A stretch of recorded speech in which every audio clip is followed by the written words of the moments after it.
Hi, this is James from Tabletop Gaming Guild, and today we're going to take a look at Lost Runes of Arnak. This is going to be designed by Min and Elwin and is published by CEG Games. It's a 1 to 4 player game where you're going to be basically building your deck and taking worker placement actions through a very long board and exploring the jungles and going through a temple and just doing like Indiana Jones style stuff. Let's go down the table here, give you a general idea how the game plays, and we'll come back and I'll give you my final thoughts.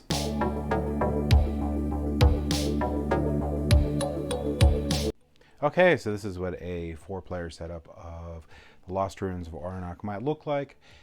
You can play up to 1 to 4 players. We're not going to go over the solo rules, but basically some of the stuff will change based on player count, like however many of the temple track tiles are available up top, and so on. So you'll look at your instruction booklet to see what the starting resources are for each of the characters, but basically the first player gets 2 gold, second player gets a golden compass, third player gets 2 gold and a compass, and fourth player gets a gold and 2 compasses. These will be used throughout the game to do different actions. Now, on your turn, you get a main action and as many free actions as you want. To simplify everything down, a free action is anything with a lightning bolt. So if you see these lightning bolts on here, that's a free action. Now the cards are general multi-purpose cards in the game. These are your starting hand. Fear cards are bad because they're -1 points by the end of the game, but they do let you use foot travel. These cards here will let you get a coin or a different form of travel. So when you're playing this game, you can play the card for its lightning effect, which is a free action, and get its thing. And here you get a compass. Here you get a gold, or you could travel onto the board to different sites. And that would be a main action. Now, there's several different things you can do on the board as your main action. You can go to one of these campsites. These are never changing. They're printed on the board. If you go to the campsite, if you're the first one there, you spend 1 foot, and you can get there. Now, travel in the game works like this. Feet, you can only go to feet space. By land, you can go on a feet space or on one of the automobile spaces. By sea, you can go to any feet space or by any river boat space. And by airplane, those ones you can go any space. You can also pay 2 gold to basically get an airplane.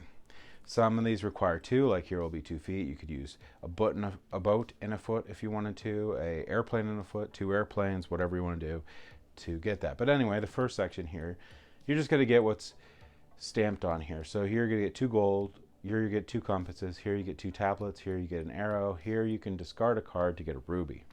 These resources you'll be using throughout the game, basically to go up this temple track or defeat guardians, which I'll show you in a second. To travel out to one of these sites to explore a new one, you're going to spend here 3 compasses for a level 1, and here 6 compasses for a level 2. These 2 work the same way. When you discover a new site, you'll get, whoops, I have these facing the wrong direction. You'll place out where you wanted to go. So in this case, I wanted to get this. You'll get this token here, and you'll place out this new place. You'll immediately get the benefit that's shown here. So you get a tablet and an arrowhead, but then a guardian comes out. And when the guardian's out, so I spent the boat to travel here, the guardian will need to be defeated. If you defeat the guardian, you will get this bonus up here that you can use anytime you want. Once you do use it, you'll flip it over. Either way, any defeated guardians at the end of the game are worth 5 points each. If you do not defeat a guardian by the end of your turn, you're going to get a fear card. Either way, you'll get this little token, and this little token right here will give you this benefit whenever you decide you want it, and then you flip it over to this side. Also, on your player board, you can use this little token here to cover over one of these action spaces. But when you cover over one of these action spaces, you don't get these points at the end of the game. So if I cover over this, I won't get that 1 point at the end of the game, but I will get the 3 points from this little idol. if I do that, then I can take one of these actions on the side as a free action. So I can convert a gold to a ruby, get an arrowhead, get 2 tablets, a gold, a compass, or I can draw a card. So if you need a little bit of bonus on your turn, you might end up using those little idols that you picked up to do things. So that's how these 2 sections work. This section here is simply going to be, you have 2 different things. You're going to have a basically a search glass and your notebook. And your notebook can never get past your search glass. So if I'm here, it can go here, but the notebook can't go past.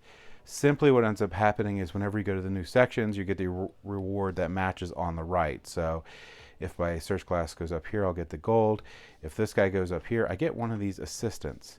These assistants here will, see a little lightning bolt? I could turn it to the side, and once per round I get the benefit. Once the round's over, they flip back.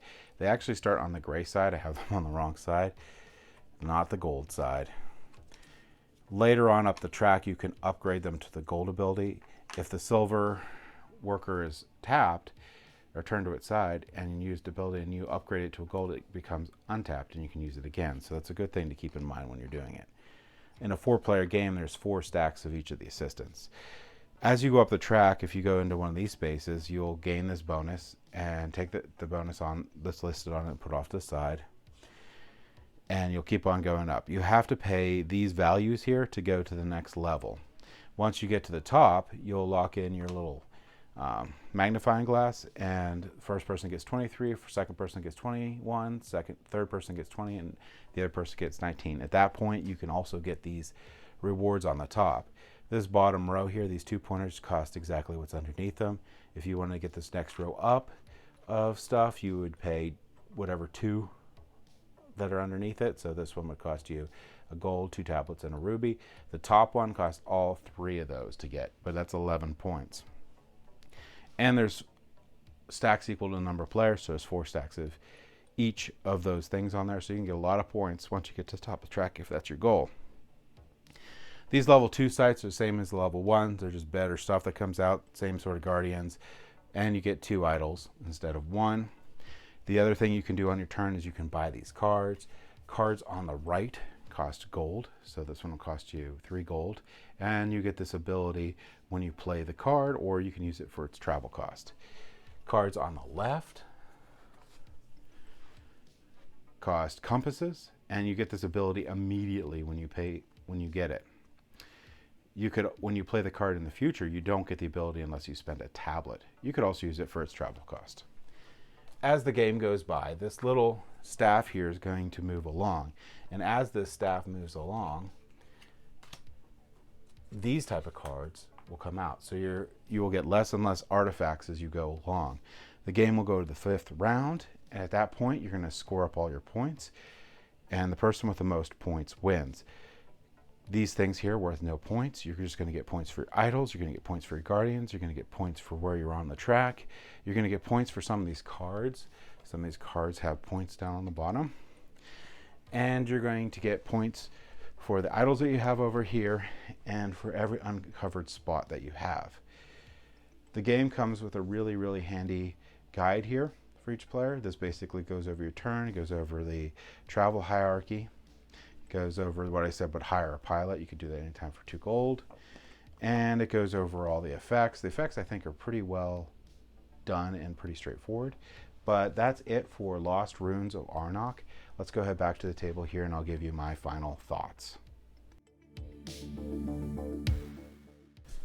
Okay, so I like Lost Runes of Arnak. It is a solid game. I really like the worker placement and hand management of the game. I really like the dual purpose cards where you can use them for traveling to different locations or you can use them for their effect that's on the card themselves. I really like that trade row, how it moves along and you end up having less items and more relics on there, or not relics, more of the I guess the relics, but more of the blue cards in there that you have to spend compasses on to get. Overall, solid game. I would recommend it for anyone who likes that style of game.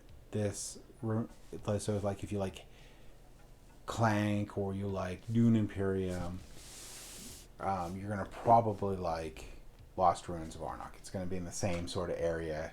It's a really good contribution to that area. Now, I will say that I do like Dune Imperium a little more than Lost Ruins of Arnak. So if I had the choice, I'd always go for Dune Imperium over Lost Ruins of Arnak. But I would never turn down a game of Lost Ruins of Arnak. Couple nitpicky things on the game. Not defeating Guardians doesn't seem to really matter all that much. Getting one fear card, yeah. You can actually have a strategy in the game where you just go out and explore these areas and just ignore the Guardian and just take your fear card. There's just so many places on the board to get rid of cards. Like there's so many that you just end up not wanting to get rid of cards at a point because you just don't do the exile action because you have your deck that you want. So I don't think that's much of a punishment for letting the Guardian attack you. But overall, you can use that with your strategy. So, And that's about my only nitpicky thing with the game. It's a very solid game. Lost Ruins of Arnak. That's my thoughts on it. Thank you for watching.